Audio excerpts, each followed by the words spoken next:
بسم اللہ الرحمن الرحیم۔ نصیحت روز بکتی ہے، عقیدت روز بکتی ہے۔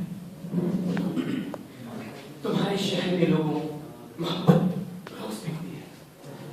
امیر شہر کے دربار ابھی محتاج ہے مذہب، ابھی ملا کے فتووں میں شریعت روز بکتی ہے۔ ہمارے خون کو بھی وہ کسی دن بیچ ڈالے گا۔ خریداروں کے جھرمٹ میں عدالت روز بکتی ہے۔ نہ جانے لطف کیا ملتا ہے ان کو روز بکنے میں، نہ جانے لطف کیا ملتا ہے ان کو روز بکنے میں۔ طائف کی طرح لوگوں قیادت روز بکتی ہے۔ کبھی مسجد کے لیے کبھی میرے وائس کے لہجے میں قیادت روز بکتی ہے۔ صدر سی وقار اور محترم سامعین، آج میری تقریر کا عنوان ہے شہر کے اطراف کی مٹی میں سونا ہے۔ میرا تعلق ملتان سے ہے۔ نہیں نہیں نہیں، میرا تعلق لاہور، کراچی، گجرانوالہ، اسلام آباد، فیصل آباد، بہاولپور اور ملتان سے ہے۔ ارے نہیں، میرا تعلق تو پورے پاکستان سے ہے اور میں پاکستانی ہوں۔ میرے دیش چاند کی طرح روشن ہے، چمن کی طرح لہلہا رہا ہے۔ اس میں برف سے ڈھکے پہاڑ ہیں، سرسبز و شاداب باغات ہیں۔ میرا ملک معدنیات کی دولت سے مالا مال ہے، دلکش اور حسین مناظر ہے۔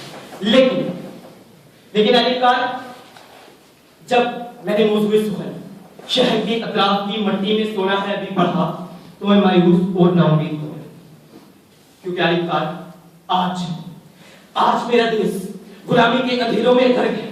ظلم ننگا ہو کر ناچ رہا ہے، علماء حجروں میں منہ چھپائے بیٹھے ہیں، کسان بے وقت ہو چکا ہے، مزدور کو مہنگائی کی چکی میں پیس دیا گیا ہے، ملازم طبقہ بے آس ہے، عورت جو ماں، بہن اور بیٹی ہے اسے فحاشی کا اشتہار بنا دیا گیا ہے۔ روٹی، کپڑا اور مکان برابر ہے۔ روٹی مانگنے پر بوٹی نوچ لی جاتی ہے، کپڑا مانگنے پر کفن بھی نصیب نہیں ہوتا اور مکان کے بدلے قبر بھی نہیں ملتی۔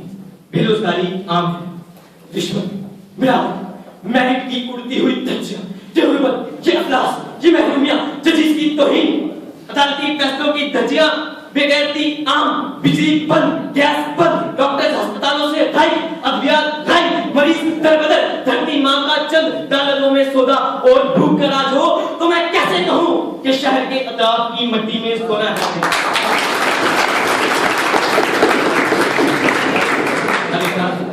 لیکن میں یہ بات چاہتا ہوں کہ میرے شہر کی مٹی سونا اترتی ہے، لیکن یہ اسی صورت ممکن ہے کہ جب ہم عزم و استقلال، محنت و مشقت اور ایمانداری سے کام لے کرپشن کا خاتمہ کریں۔ علیکار، ہمارے سامنے چین اور ایران کی مثالیں موجود ہیں جنہوں نے عزم و استقلال سے قوموں کی کائے پلٹ دی۔ آج ایران نے وقت کی سپر طاقت کو ناکو چلے چلوا دیے۔ چین کی مصنوعات نے عالمی منڈی میں چھکا مار کر خود کو سر بلند کر دیا ہے، لیکن بڑے افسوس کے ساتھ کہ ہم تگڑے ہیں تو قرضے لینے میں، پیسے بٹورنے میں، کشکول اٹھانے میں، خود کو رسوا کرنے میں، یہود و نصارہ کے تلوے چاٹنے میں۔ بس کرو، اب وقت ہو چکا۔ میری قوم کو تم نے بے حسی اور بے حیائی کے سمندر میں غرق کر دیا ہے۔ اب اس قوم میں نئے حوصلے، نئے بغلے پیدا کرنے ہوں گے۔